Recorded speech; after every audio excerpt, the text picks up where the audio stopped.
Tenho 83 anos e durmo em uma cama que não é minha. Toda noite rezo pelos meus 3 filhos. Rezo pela saúde deles, pela felicidade. Rezo para que Deus cuide deles, mesmo que eles não cuidem de mim há 4 anos. As pessoas acham que estou senil. As enfermeiras sorriem com pena. Minha colega de quarto diz que tenho síndrome de Estocolmo com meus próprios filhos. Mas há algo que ninguém sabe. Não estou aqui porque preciso estar. Estou aqui por causa de uma mentira que contei. Essa mentira destruiu minha família. Meu nome é Eleanor Hartley. Esta é a história de como abandonei meus filhos antes deles me abandonarem. Meu marido Thomas morreu há 7 anos. Ataque cardíaco enquanto cuidava do jardim. Éramos casados há 51 anos. Depois da morte dele, tentei ser forte. Mantive a casa, fiz voluntariado, cuidei dos netos. Mas por dentro estava me afogando. Eu estava apavorada de me tornar minha mãe. Ela desenvolveu demência aos 76 anos. Assisti ela desaparecer pedaço por pedaço durante 8 anos. Primeiro esqueceu nomes, depois rostos, depois tudo. No final não sabia quem eu era. Depois que Thomas morreu, comecei a esquecer coisas pequenas. Onde estavam as chaves? Por que entrei neste cômodo? Perdia o raciocínio no meio de conversas. As pessoas diziam que era envelhecimento normal. Mas eu não conseguia afastar o terror. Então aconteceu o incidente que mudou tudo. Era uma terça-feira de março, 6 anos atrás. Dirigi até o supermercado como sempre. Comprei minhas coisas. Entrei no carro para voltar para casa. Mas não voltei para casa. De alguma forma acabei 60 quilômetros longe, em uma cidade desconhecida, sem ideia de como cheguei lá. Sentei no carro olhando as compras derreterem. Meu coração batia tão forte que pensei estar morrendo. Minhas mãos tremiam violentamente. É assim que começa. Estou desaparecendo como ela. Consegui voltar usando o GPS do celular, mas estava tremendo tanto que mal podia digitar. Quando cheguei em casa, 5 horas haviam passado. Sentei na garagem e tomei uma decisão terrível. Decidi que não conseguia enfrentar a demência. Não podia fazer meus filhos passarem pelo que passei com minha mãe.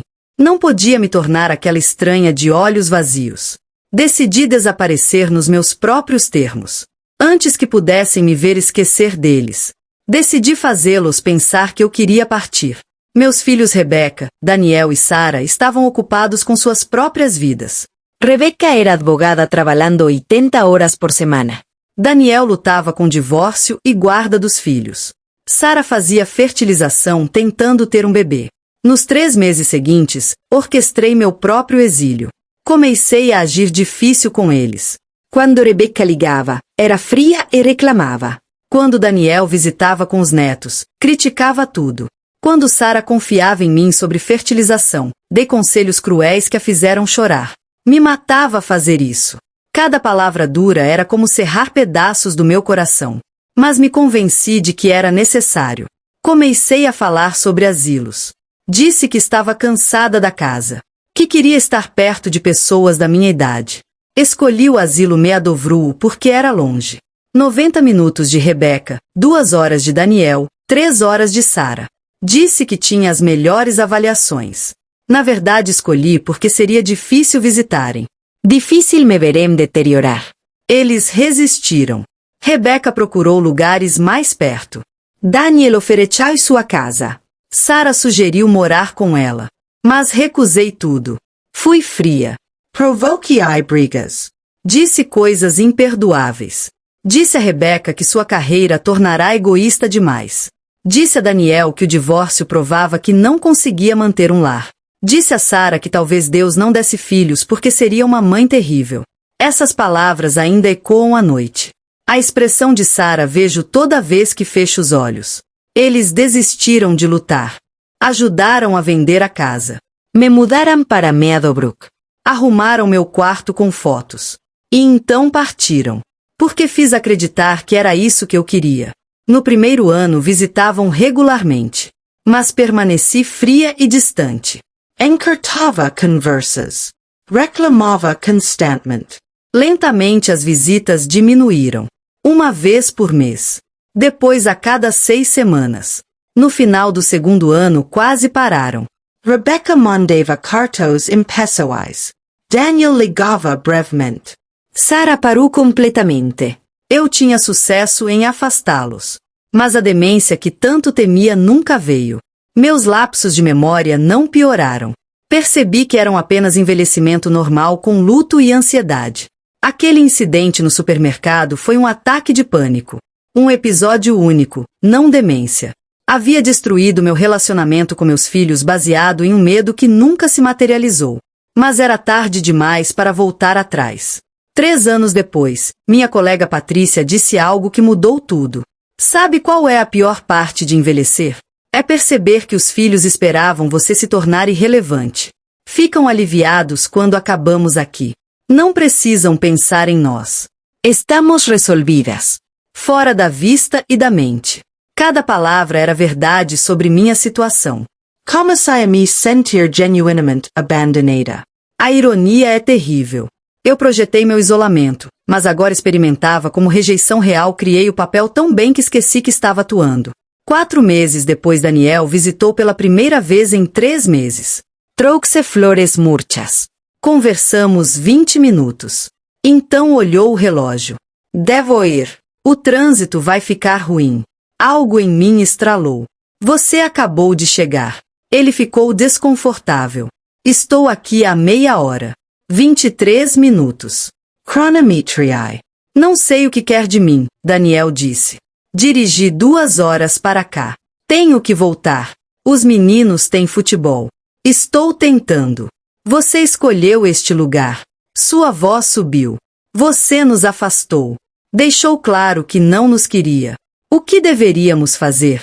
Queria contar a verdade. Sobre meu terror, sobre a mentira. Mas as palavras de Patrícia ecoavam.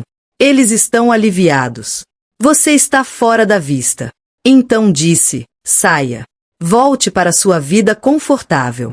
Esqueça sua mãe apodrecendo aqui. Daniel se levantou tremendo. Terminei. Tentei 3 anos ter um relacionamento. Você deixou claro que não quer. Não podemos ajudar quem não quer ser ajudado. Ele saiu. Foi há 2 anos. Não vi meus filhos desde então. 1 mês depois recebi carta formal de Rebeca.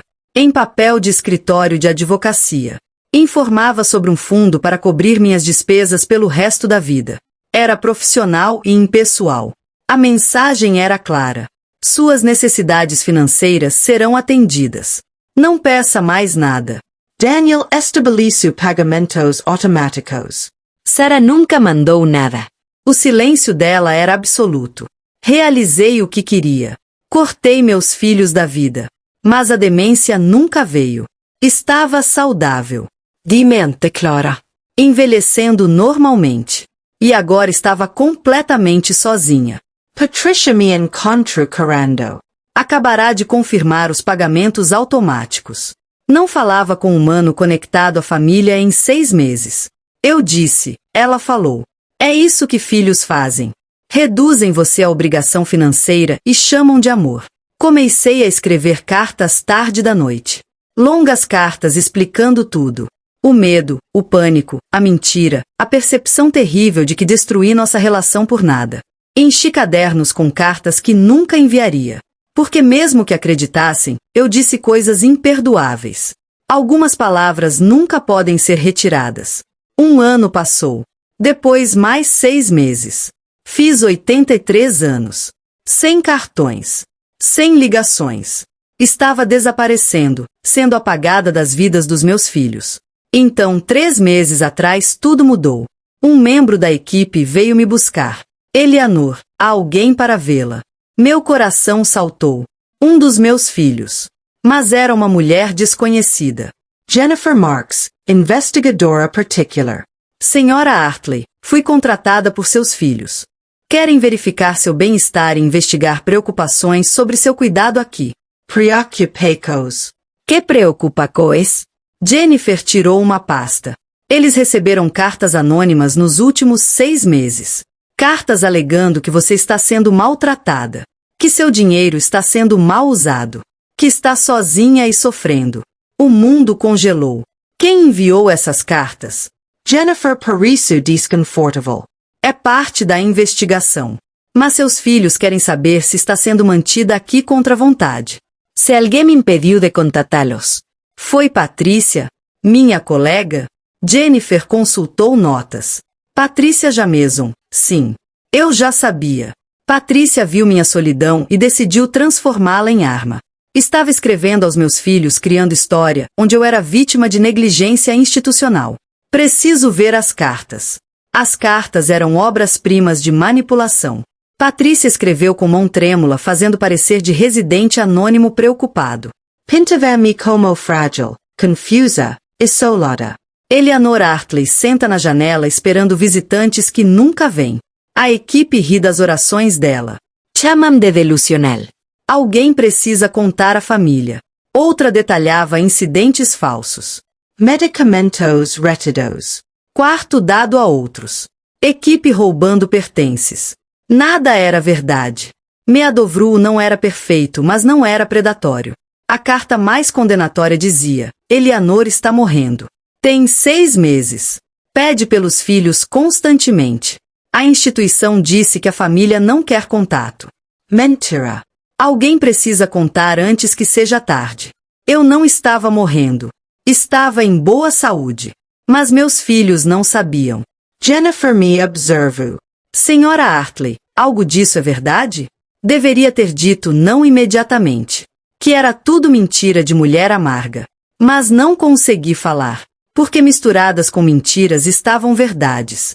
Eu estava esperando. Rezava toda noite. Estava devastada pela ausência deles. E o pensamento de meus filhos acreditando que estava morrendo, que isso os traria de volta, despertou algo desesperado em mim. 3 dias depois Rebecca chegou. Quase não a reconheci. Havia perdido peso. Oh, Hiras.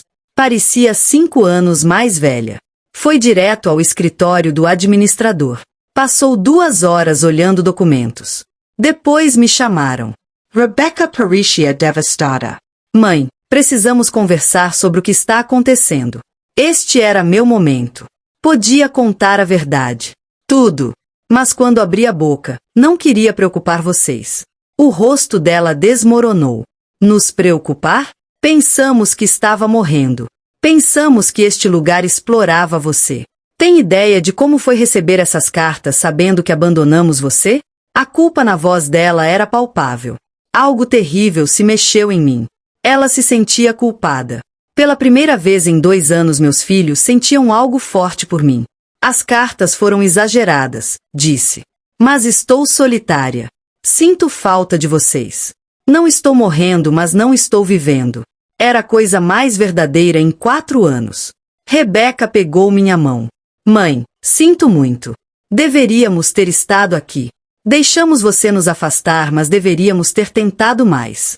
Deveria ter dito, não, vocês fizeram o que eu queria. É minha culpa. Mas não contei.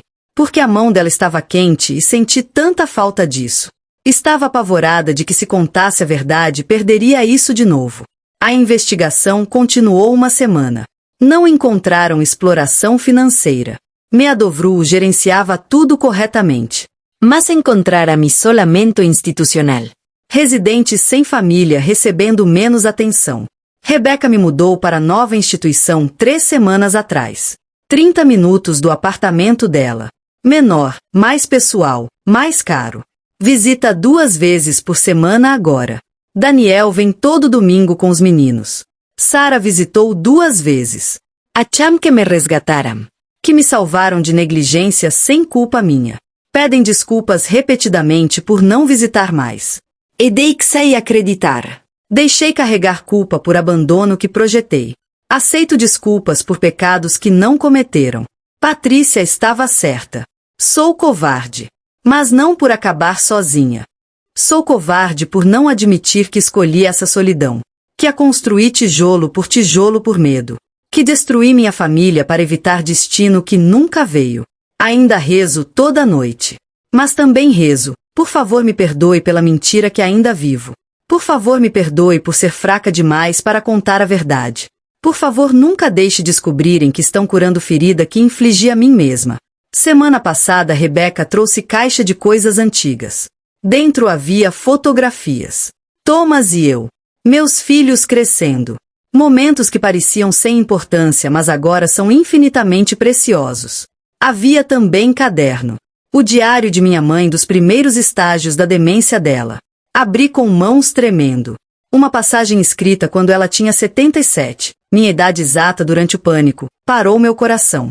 Me perdi dirigindo da loja hoje. Acabei em cidade desconhecida tão assustada. Por momento não lembrava onde morava ou como voltar. Estou apavorada de que seja o começo. Mas o médico diz que foi apenas ansiedade. Ataque de pânico por luto após perder James. Diz que minha mente está bem. Que estou de luto e com medo. Queria acreditar. Queria não ter tanto medo de me tornar como minha própria mãe. Li 3 vezes. 4. 5. Minha mãe experimentou exatamente a mesma coisa. O mesmo medo. O mesmo incidente. Mas ela enfrentou. Deixou a família ajudar. Não desenvolveu demência até anos depois sem relação com aquilo. Eu poderia ter feito o mesmo. Poderia ter contado aos filhos sobre meu medo. Poderia ter visto médico, tratado ansiedade, trabalhado o luto.